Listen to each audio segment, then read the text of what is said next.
reclaiming your former glory. Side quest, energy enhancement. Run 5 kilometers daily, persist for 10, 20, or 30 days, and the rewards will be an enhancement of physical fitness by 20, 50, or 100, along with a monetary reward of 300 yuan per day. This was not merely a side quest, but a long-term endeavor. If he could persevere, not only would he earn 9,000 yuan, but his physical fitness would also be significantly improved. Even if he faltered, the energy enhancement task offered phased rewards. Sustaining the effort for 10 days would yield a 20-point increase in fitness.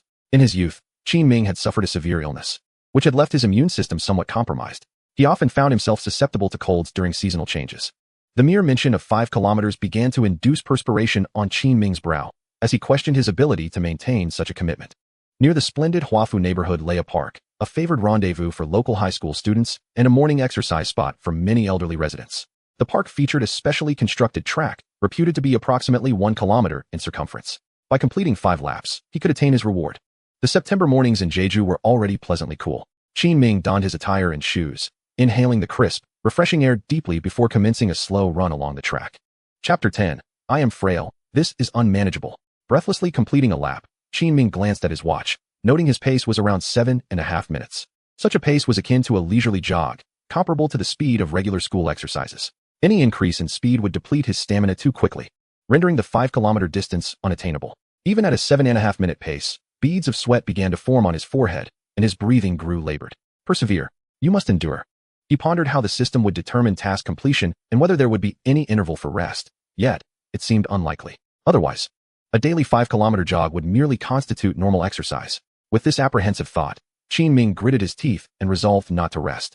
After finishing 3 laps, his legs felt as though they were encased in lead, and his lungs burned. Upon completing 4 laps, a faint metallic taste lingered in his mouth. By the 5th lap, despair washed over him, and he found himself cursing vehemently. Which corrupt individual from BYD shortchanged this track? 5 laps do not equate to 5 kilometers. Damn it. His initial expectation had been to finish the day's task within 5 laps, but upon achieving that goal, he realized the task remained incomplete.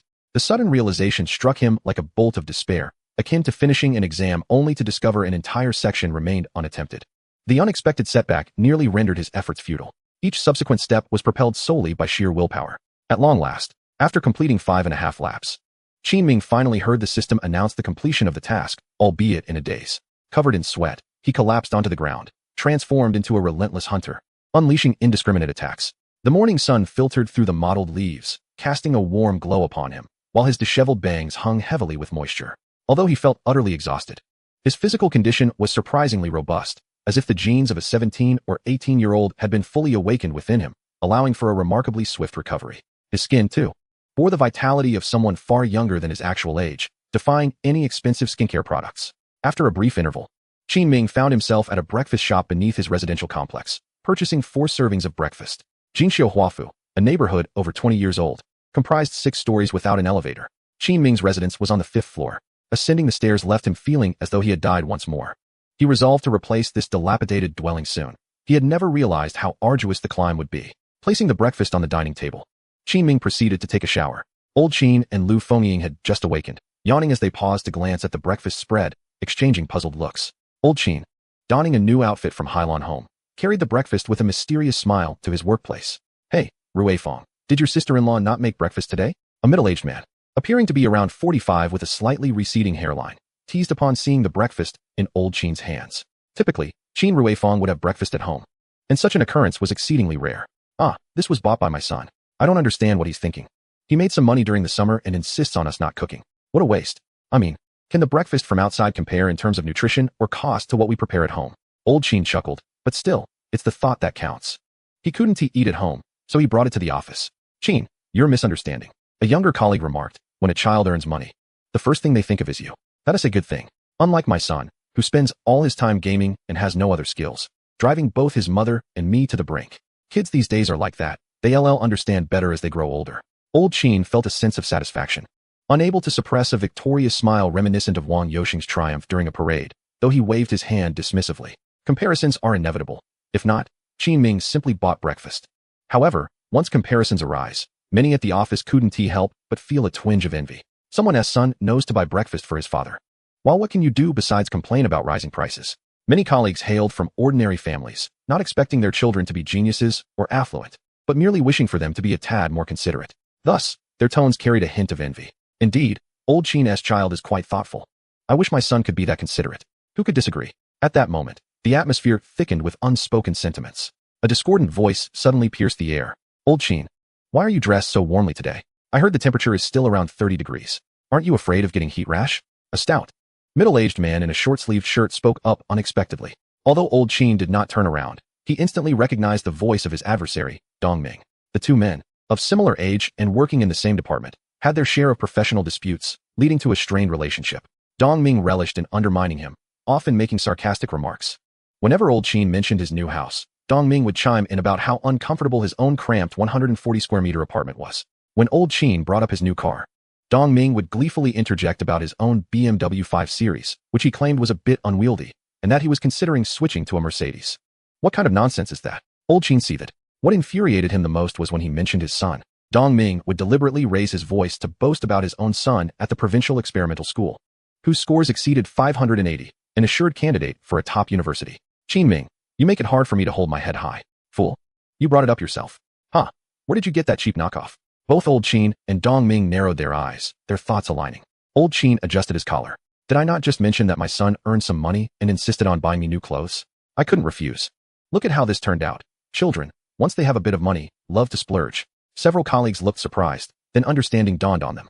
No wonder old Qin wore a faux two-piece in this sweltering heat. It was a gift from his son. How infuriating. Why didn't I have a son like that? Their envy deepened, even tinged with a hint of jealousy. Old Qin was indeed fortunate. He had heard that his daughter was an undergraduate, and now his son was so considerate.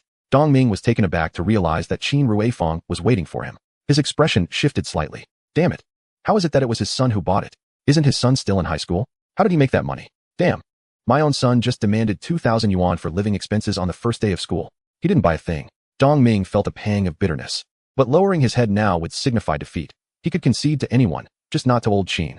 The long-standing rivalry had seen him come out on top in minor encounters, especially when it came to their sons. He simply could not afford to lose this time.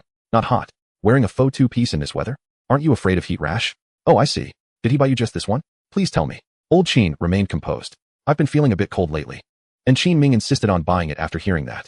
This child is becoming quite sensible, but he even mentioned wanting to buy more after autumn. What a waste. This one cost 300 or 400. I have a cold constitution. It's not easy. Dong Ming was momentarily speechless. So you're willing to even feign ailments just to show off? Huh? Clever of you. Dong Ming wisely refrained from questioning the truth of old Qin's claim, as doing so would make him appear foolish. When one casts doubt on another's integrity, they have already lost the battle of wills. This signifies that you cannot surpass your adversaries in any other aspect and can only resort to petty squabbling. Dong Ming fell silent for a moment, then donned a radiant smile and swiftly inquired, by the way, how did your son fare in the recent final exams? Suddenly, Qin Ming received a message from old Qin. Get back to studying. Anger surged within him. Chapter 11. Beasts, I have raised you in vain. Upon reading old Qin's message, which showed no regard for the father-son bond, Qin Ming realized that old Qin must have been ridiculed by his arch-nemesis at work. How despicable. It is clearly a battle between two, yet I, the innocent bystander, am dragged into the mire. Understood, I will perform well in the upcoming monthly exam. I am preparing to study now, and I shall not sleep tonight. Old Qin, engrossed in his work, glanced at the message from Qin Ming, momentarily taken aback, followed by a twinge of regret for putting sudden pressure on him. After all, Qin Ming's academic performance was not stellar, yet he was dutiful and astute. What does it matter if his grades are not perfect? Is it conceivable for a child to excel in every aspect? Was old Qin himself flawless in his own academic endeavors? Clearly, he had not provided Qin Ming with a privileged upbringing. He was not the epitome of a perfect father. How could he expect Qin Ming to be an impeccable child? Old Qin seemed to envision Qin Ming typing away, tears of grievance streaming down his face, regretting having bought his strict father new clothes. A sense of bitterness and remorse welled up within him, just as he contemplated sending a message of clarification. He received another from Qin Ming. Father. The simplicity of those two words made old Qin's eyelids flutter, prompting him to take a deep breath.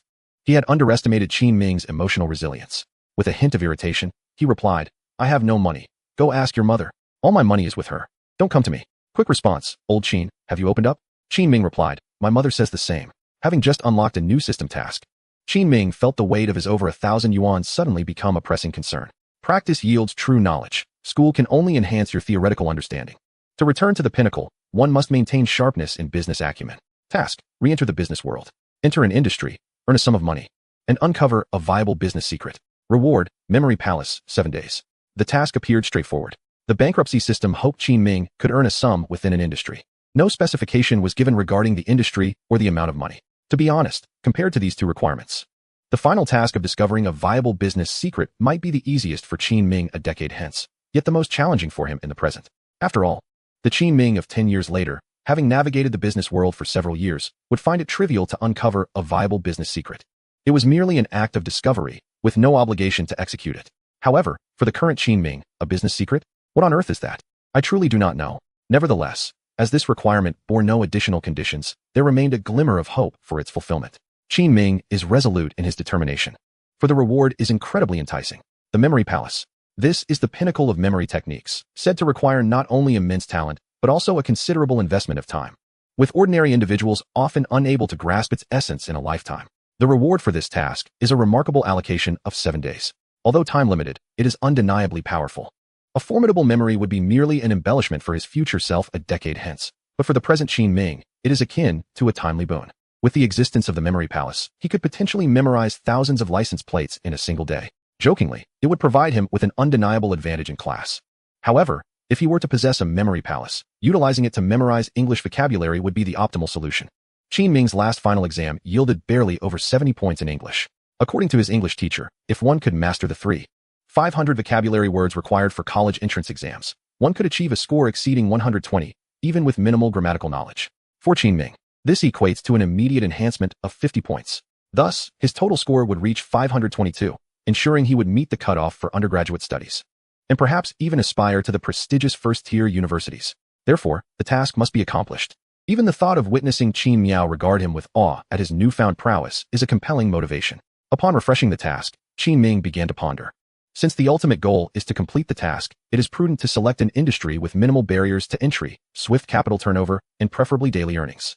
Labor jobs are out of the question due to his youth. Typically, such positions require individuals to be at least 18 years of age. Most critically, he lacks any specialized skills, and engaging in labor would undoubtedly result in him being treated with disdain. How vexing it is to be only 17. If only he were 18, he could pursue any opportunity. Yet at this age, many doors remain closed to him. Qin Ming could not suppress his frustration. After much contemplation, he resolved to deliver takeout. The entry requirements are low, the earnings come quickly, and no specialized skills are necessary. One merely needs to be able to operate a small electric scooter. Moreover, delivering takeout would allow him to traverse a significant portion of the city, providing greater opportunities to uncover so-called commercial secrets. However, the delivery business is not without its challenges. Not only is a deposit required, but there are also age restrictions, ideally demanding one to be over 18. As for funds, he could initially borrow around 3,000 yuan from his parents. This is the reason he approached old Qin for money. Regarding his age, he could temporarily assume Qin Miao's identity. Everything revolves around the completion of the task. What nonsense. The money is with her. How could she possibly be broke? I'll go speak to her. By the way, what do you need the money for? Old Qin inquired, his vigilance piqued. This matter cannot be shrouded in deceit. Otherwise, his trust with old Qin would dwindle significantly, making future requests for assistance fraught with suspicion. In certain families, aside from being a burden, one may find them offering no support, and even after one's demise, they may criticize one's ambitions and eloquence. Beyond the inherent significance of the individual, this is a crucial consideration. They see no returns from you. A lack of returns signifies risk. They are, in essence, a band of vampires. Do you intend to have them take risks for your sake? What nonsense. Thus, Qin Ming cannot allow old Qin to perceive any risk, or if there is one, it must not be concealed from him. Although old Qin often speaks in a sarcastic manner, he supports the majority of Qin Ming and Qin Miao's decisions after careful consideration of their pros and cons. Just as Qin Ming asserted that he did not require tutoring, old Qin eventually decided not to pressure him. I am preparing to invest in a small business. Regarding eloquent communication, do not engage in box openings. The odds are low, and just because you earn once does not guarantee consistent success. Qin Ming understood that old Qin had misunderstood him. He thought Qin Ming, having earned money from box openings, was now eager to gamble for greater rewards. Do I appear to be someone who hoards stickers? It could plummet at any moment. Absolutely not.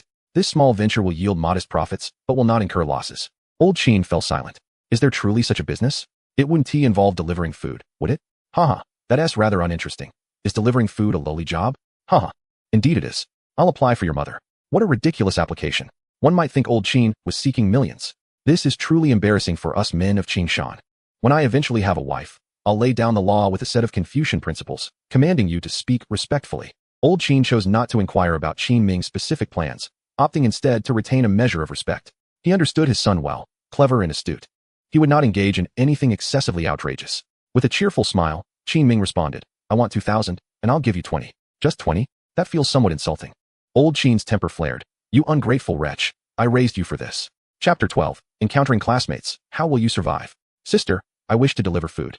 Could you assist me in registering my identity? After receiving a transfer from Lu Fengying, Qin Ming pondered how to persuade Qin Miao. He turned and unexpectedly found Qin Miao staring at him with a look of astonishment. What is that expression?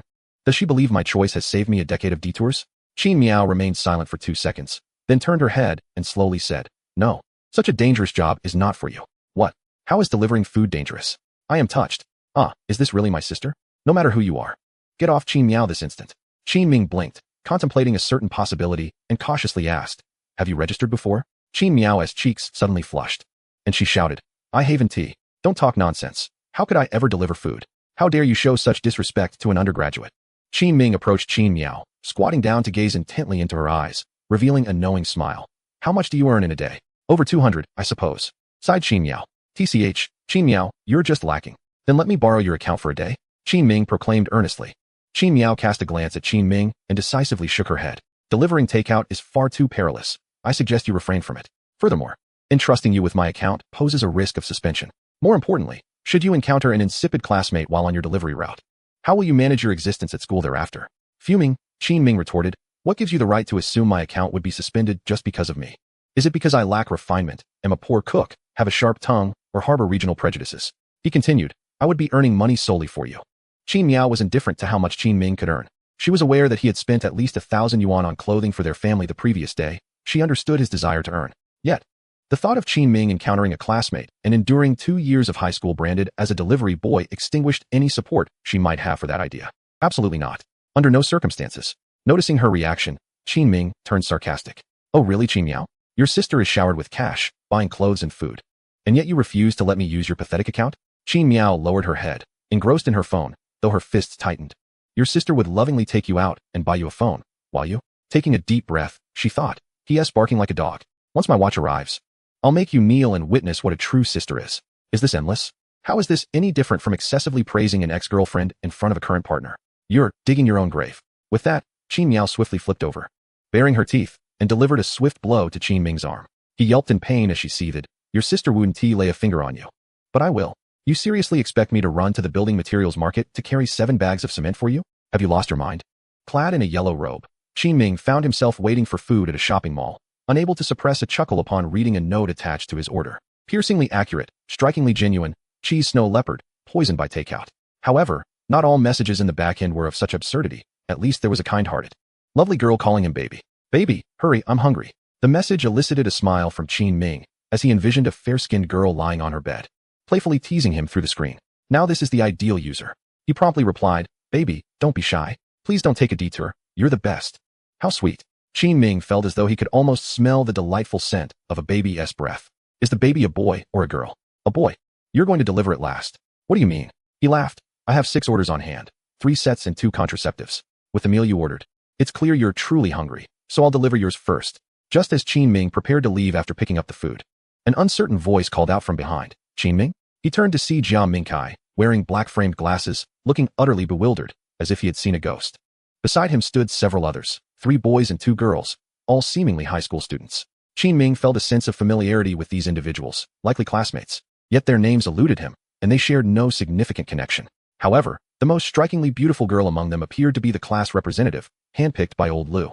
When she was tallying the students during registration, Qin Ming had registered a slight impression of her. He nodded in acknowledgement. And the 6 of them displayed a range of expressions: surprise, bewilderment, and embarrassment. Come on, how can you be embarrassed? I'm the one wearing a delivery outfit. Old Jia, come join us. Since someone had taken the initiative to greet him, Qin Ming decided against maintaining a cold demeanor. However, Jia Mingkai felt a twinge of regret. Wow, I only thought this delivery guy looked somewhat familiar and assumed it was Qin Ming. Who would have thought it was really him? Had I known, I wouldn't have called out to him. How embarrassing it must be for him in front of so many classmates. Damn, he can't possibly hate me, right? Never mind. When school starts, I'll buy him a milk tea as an apology. Jia Mingkai approached Qin Ming, while the others stood at a distance, casting furtive glances at passersby, fearful that they might unveil Qin Ming as their classmate. Wow, what are you doing delivering food? I'm really sorry. I had no idea it was you. If I had known, I definitely wouldn't have called you out like that. I didn't mean to put you in an awkward position. Jia Mingkai said, his face etched with remorse, speaking in a hushed tone. Qin Ming thought, what the hell? I wasn't embarrassed at all until you opened your mouth with that nonsense. Do you think it's disrespectful to not feel awkward? Is it a crime to work for a living? Absolutely not. Jia Mingkai exclaimed, panic flashing across his face as he waved his hands dismissively. What a way to jump to conclusions. Who can withstand such pressure? At that moment, a tall, slender boy approached with a smile. Are you Qin Ming? We're in the same class. Qin Ming nodded but offered no further comment. Just moments ago, they had regarded him as if he were a pariah. Now, suddenly, this boy sought to engage him. Was he attempting to showcase his enthusiasm in front of the girls? Seeing that Qin Ming remained silent, the boy, feeling rebuffed, turned to join the others. I must get back to my deliveries. Please invite me for a meal sometime. Oh sure, take care. Once Qin Ming left, the tall boy who had initiated the conversation furrowed his brow, his expression one of disdain. What's with him? I made an effort to talk, and he didn't even respond. Unbelievable. Zhou Qi, that's where you went wrong. He's just a delivery guy? Encountering classmates must be quite awkward for him. You shouldn't have approached him. Lu Xuemei chimed in with a teasing smile. Though not as pretty as the class representative, Qi Ying, she had little influence within this small group. However, she was well aware of Zhou Qi's interest in Qi Ying. When he had approached Qin Ming to strike up a conversation, she noticed him glance at Qi Ying, clearly attempting to project a favorable image in her presence. In reality, he often looked down on this and that. Now, he was trying to play the Good Samaritan? Was it merely because he perceived others as delivery workers while he came from a wealthier background, wanting to flaunt his superiority? The result was that he received a cold shoulder. Chapter 13, The Neighbors. Naturally, Lu Xuemei held a low opinion of Qin Ming. After all, delivering takeout is not exactly a prestigious profession. At such a young age, working as a delivery person surely indicates a background steeped in poverty. Such individuals were beneath her disdain. Zhou Qi, overhearing this, wore a slightly pained expression. He is indeed impoverished, and with such low emotional intelligence. His life is destined to remain stagnant. Why bother stooping to his level? A boy chimed in with a chuckle. There's no need to be angry over someone like him. He's already delivering takeout. Can't you just let it slide? Alright, enough about him, Qiang interjected. With her sweet features clad in a flowing white dress, she appeared innocent and charming. In class, she had little impression of Qin Ming. However, from what she had just observed, Qin Ming was rather handsome, at least more so than those around him, and he was quite tall. Had he approached her to strike up a conversation, she would have undoubtedly nodded politely, perhaps even allowing the possibility of a promising admirer to develop. A charming admirer could certainly enhance her own value. However, Qin Ming had not uttered a single word. Was it due to insecurity? Or had he simply failed to remember her? The latter seemed improbable. Yesterday, during the roll call, she had engaged with all her classmates. Qiang held a considerable amount of confidence in her looks. Otherwise, her small circle would not have attracted so many suitors. Thus, Qin Ming's disregard left her somewhat displeased. Yet, in order to maintain her innocent and unpretentious persona, she forced a smile, pretending not to care. Old Jia, you seem quite familiar with Qin Ming, Zhou Qi remarked, glancing at Jia Mingkai with a hint of discontent. How are his grades? Jia Mingkai felt a twinge of embarrassment upon hearing this. Had he not initiated a conversation with Qin Ming, the atmosphere would not have turned so awkward. I'm not sure. He should have done well, he replied. He scored just over 470. I saw his grades when I visited the homeroom teacher last time. He's quite far behind. Another boy scoffed, his expression dripping with disdain, as he had scored 540 and felt a sense of intellectual superiority over Qin Ming. Observing Qin Ming deliver takeout inflated his sense of superiority. He held a lower status within this small group, always at risk of being cast aside, unlike Qiang and Zhou Qi, who were central figures. Thus, mocking Qin Ming served to solidify his standing. Jia Mingkai forced a smile. Scores don't necessarily reflect one's capabilities, right? Perhaps he simply didn't perform well. He wished he could slap himself. Why had he even bothered to greet Qin Ming? If this reached Qin Ming's ears, he would find himself in a precarious position. The others couldn't help but laugh derisively, soon hurling insults like poor loser and fool. Jia Mingkai's face turned a shade of green. Foolishness, is this never-ending? Just a few words, and you escalate it to an issue of intelligence? He cursed inwardly. What a bunch of scoundrels.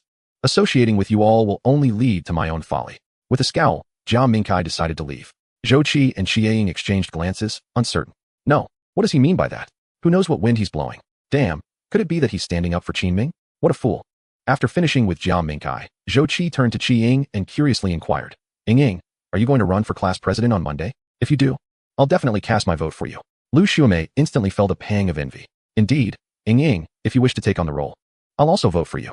Damn it. I won't vote for anyone but you. It's a certainty. A boy chimed in, playfully patting Zhou Qi on the shoulder. Old Lu has directly appointed Ying as the class representative. The intention is quite clear, isn't it? He must have done his homework and knows that Ying was an excellent class president in her first year. Absolutely. I believe the others in class lack any real competitiveness.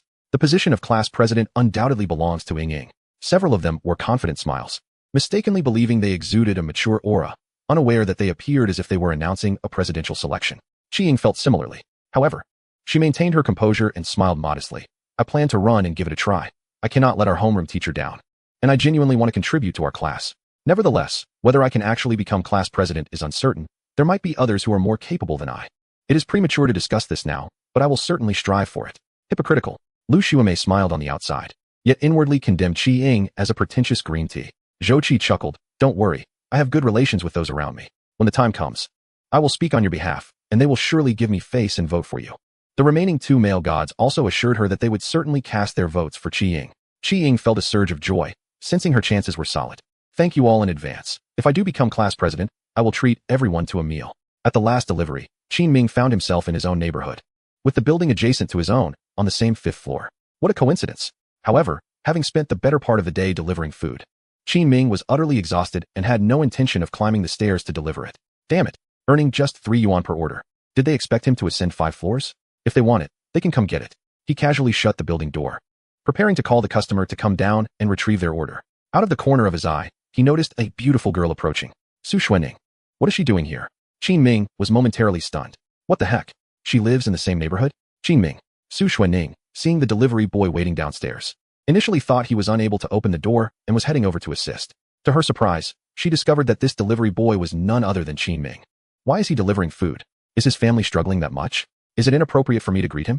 I should be hiding under the car, not here. This might be awkward for him. You're delivering food too? Qin Ming's comment broke Su Xuanning's composure, causing her to roll her eyes dramatically. Even if she were blind, upon hearing Qin Ming's cheeky remark, she could recognize him in an instant. No one is as shameless as this. Is this how one delivers food? Su Xuanning smiled gently, showcasing her outfit. Light blue jeans, a white camisole, and a high ponytail, exuding an aura of youthful exuberance. Why aren't you coming up? What are you waiting for downstairs? Is this a lack of commitment? Humph, be careful or I might report you, she teased, tapping Qin Ming's yellow helmet. Internally, she relished the moment, recalling how he had knocked on her door last time. Going up? You make it sound so easy. Qin Ming retorted, too preoccupied with the thought of returning home for some rest to appreciate Su Xuanning's charm. There's no elevator in this building. I have to climb up. For just 3 yuan per delivery, you expect me to scale 5 floors? Dream on. 5 floors. Su Xuanning suddenly recalled something. Is it room 503? How do you know? Isn't that what I ordered? Qin Ming was not astonished by the fact that it was Su Xuanning's delivery. Instead, he was taken aback by the mention of room 503. After all, he lived in room 501. The layout of Jinxiu Huafu consisted of 3 units per floor, meaning that 503 and 501 were merely a meter apart. So close. Goodness. A neighbor. Chapter 14. A viable business secret. Upon voicing this revelation, Su Xuanning's eyes widened in surprise. What a coincidence. You haven't secretly rented a place near mine, have you? Please. I've been renting here for a year now. It's you who's the newcomer, she replied playfully, her beautiful eyes sparkling with delight. Qin Ming protested. I've lived here for 17 years. Ha. Su Xuanning, naturally affable, felt a warm fondness towards Qin Ming for helping her out. You can have one of the chicken legs I ordered as your reward. Is this what you consider a test of character? Qin Ming glanced at the takeout order, his eyes widening in disbelief. Why did you order 6 chicken legs? Is that even possible for you to finish? Does what you said earlier still count? After sharing the chicken legs downstairs, Qin Ming returned home, contemplating the task panel. In summary, the current mission had 3 requirements. The first 2, entering an industry and earning some funds, seemed accomplished. After a long afternoon of deliveries, he had made a modest profit of over 80 yuan. However, the notion of a business secret left him perplexed. What exactly constituted a business secret? He had not discerned anything relevant. After a moment of contemplation, he pondered whether selling pre-prepared meals as dine-in options for college students would suffice. No, that won't do. He then considered a small delivery shop that could generate substantial profits due to its minimal rental costs and negligible labor expenses, all without the need for cleaning. Still no? Is that not considered a business secret? He found the criteria rather stringent. No, it was his own notions that were somewhat naive. Qin Ming couldn't help but reflect. While these ideas could be deemed business secrets, they were also violations. Given the system's tendencies, it would undoubtedly dismiss such secrets, lacking sustainability. One report could lead to failure. He needed to think from a different perspective. As a 17-year-old high school student, Qin Ming possesses a limited understanding of commerce, relying solely on his own reasoning to form judgments.